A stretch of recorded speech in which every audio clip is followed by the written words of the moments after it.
it would have been very difficult for him to conquer the devil, because if the devil knew what was in Christ, he would not even incite people to kill him. And so, in God's own way of fighting his battles, he keeps his arsenal, he keeps his weapons, he keeps his treasure in earthen vessel, in ordinary garbs, in ordinary clothing. He clads great things in smallness, so that no man will suspect what is there, that the excellency of the power may be of him and not of us. Now I'm going to take a journey. I call it a journey because I will read many passages of the Bible right from here, from the book of Acts of the Apostles, chapter number 10. And I'm going to read from verse 24. You will please follow as I discuss about one of those great men in the Bible that look very ordinary, and yet they were able to do mighty things in righteousness. And the Lord will want us to walk in their steps as they walked in the steps of the Master. And the morrow, after they entered into Caesarea, and Cornelius waited for them, and had called together his kinsmen and near friends. And as Peter was coming in, Cornelius met him and fell down at his feet and worshipped him. But Peter took him up, saying, "Stand up, I myself also am a man."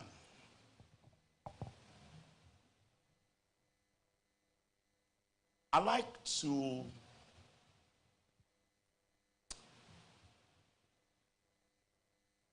permit me to just give you a background to this matter.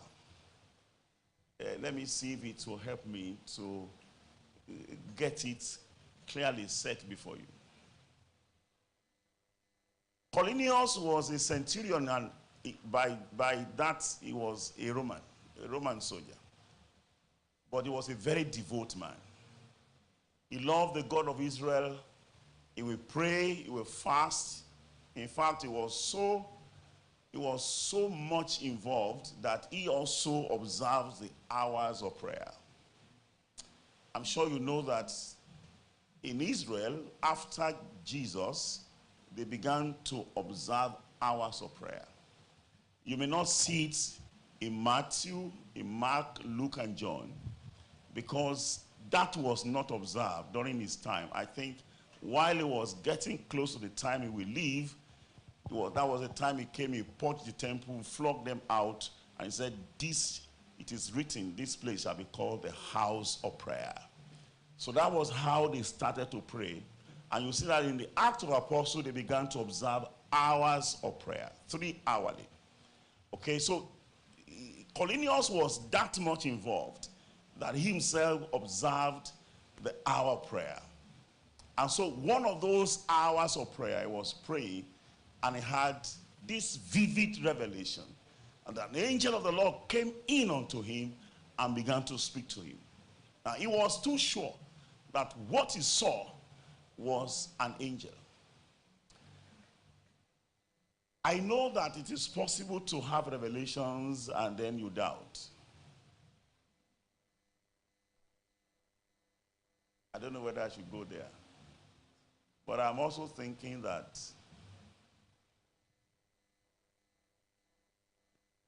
Yoruba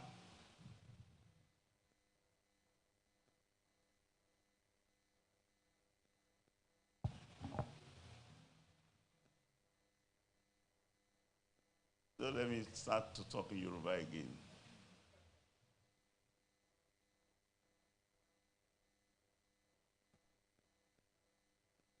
You see,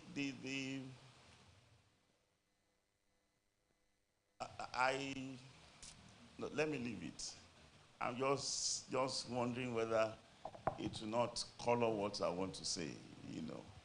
But let me just tell you that he had that revelation, even though a Roman, even though never walked with Jesus, and he had never seen Jesus, he didn't even know about Jesus as it were, was just a very religious man, but very sincere in his heart. He knew that it was an angel he saw. And I am thinking that heaven is far from the earth. And if an angel could travel all the way from heaven to the earth, sun to the earth is not 1 billion miles. It's about 9 billion, am I correct? I think it's about 9 billion miles to the earth. And I know heaven is far beyond the sun. So imagine somebody that traveled that distance to come and meet Cornelius. Whatever it is, he should be able to tell Cornelius. Just imagine somebody came all the way from Maiduguri to come and meet you here. And then he says, what I want to tell you, ask somebody, go and meet somebody in Ewekoro there. He will tell you. You should look at him, are you normal? If you have traveled from Maiduguri to Abeokuta here, and what you want to tell me, you are saying, just to tell me to go and meet somebody in Ewekoro there. It doesn't sound well. But I'm also thinking that, just imagine that in the morning, an angel came here to minister to us, and we were able to confirm that it's an angel that came. And he said, I'll be coming back at 3 o'clock to minister. What do you think will have happened here? The whole of Abeokuta will be here. Just push it on the internet and said, an angel is at Okelewo Ministry. We saw him. And you take a picture and you put it there. You don't need to sponsor that ad. It will go viral. Those who are far away from this place will come. People will come from Ibadan. People come from Lagos, from everywhere. And this place will explode because an angel came. So I feel that if an angel should come to Cornelius, and Cornelius is saying to Peter, to Cornelius, to go and invite Peter, then it means Peter must be more important than the angel. So please try and imagine the kind of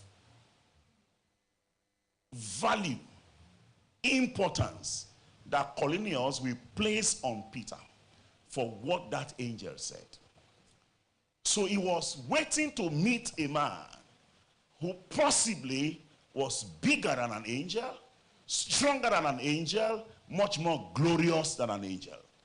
A person who actually operates at a level above the angels of God. So as soon as Peter arrived, the Bible said he fell down before Peter and worshiped him. Soldiers don't prostrate. They only salute. When they meet somebody important or superior, they just salute. But this man fell down and worshipped, because as far as he was concerned, he had seen God. He had held Peter in a very special compartment in his heart. He was expecting a man next to God to appear to him. And so when he saw him, he was not going to consider anything less than what he thought about Peter. He fell before Peter and practically worshiped Peter. Now, Peter had very genuine reasons to take that worship. He had reason to show to men that it is higher to be a servant of God than to be a servant of the Roman government. He had reason to take that honor just to prove that he's bigger than a centurion. Being an apostle is a higher rank than being a centurion. Peter had that reason. And so what stops us as brethren and as leaders from taking such honor from men?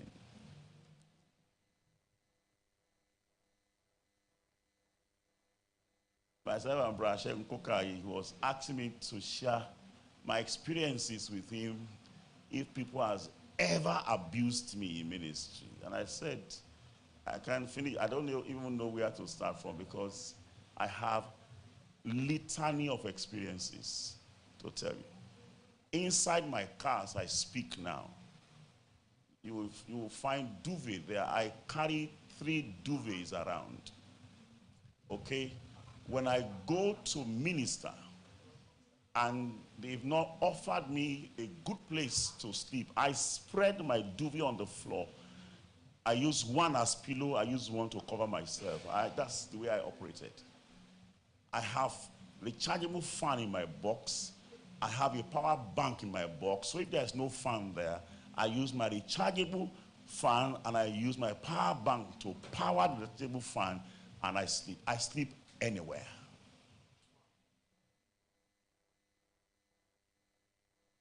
And I'm talking about thorough abuse. Not once, not twice. It has spanned. I was just telling them what we were chatting in the office this afternoon.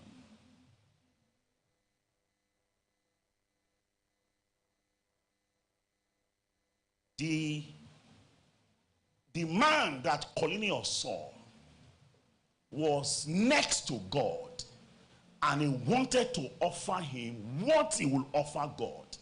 He fell down and worshiped Peter. Peter lifted him up and said, I also am a man. You are offering this to a wrong being. I'm a man like passion. There is nothing about me that should make me to accept that.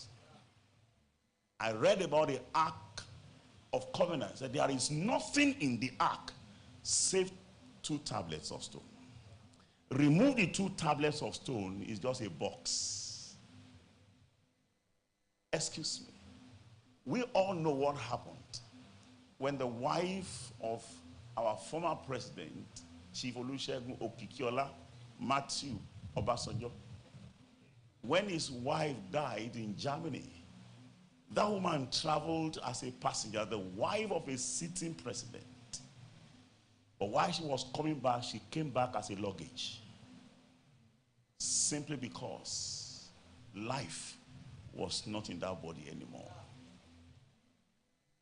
They put her in the compartment where they put luggages.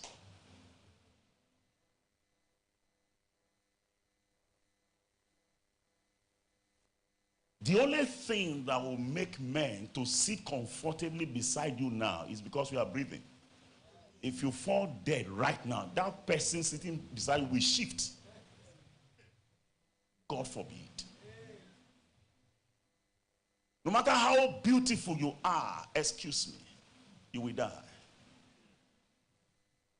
There is nothing extraordinary about you than God who lives inside of you if you have him.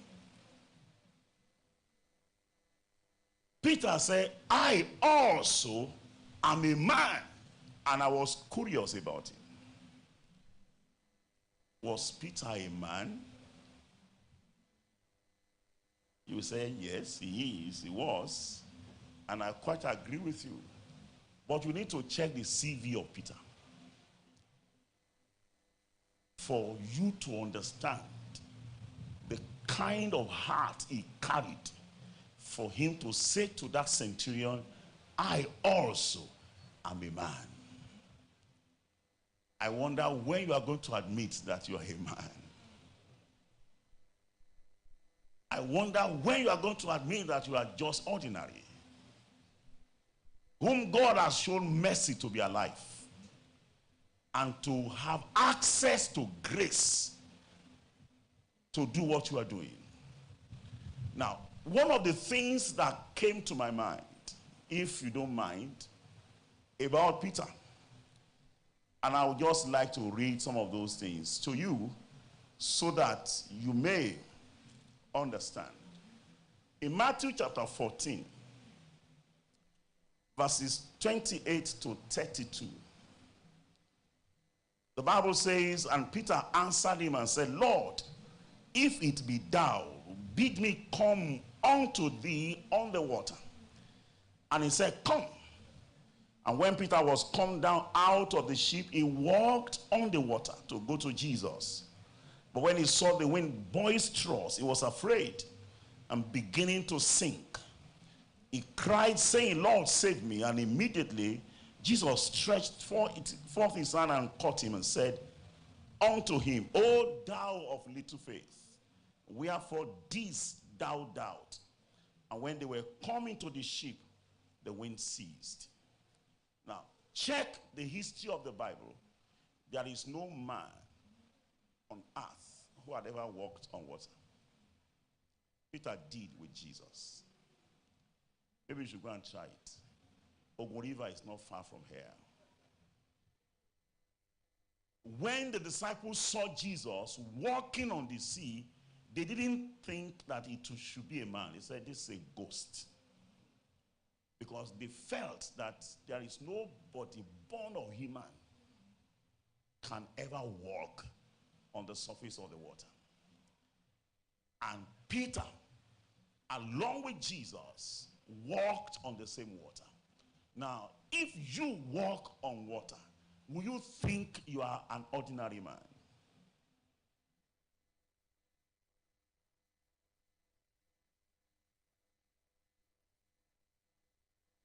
If people don't want to respect you, you will call them to respect you. There are meetings you will not go to preach because you have walked on water.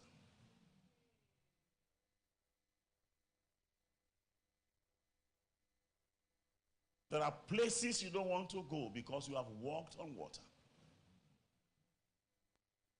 Men who have never walked on water, they are disturbing us everywhere. But this man walked on water, and yet he said, I also am a man.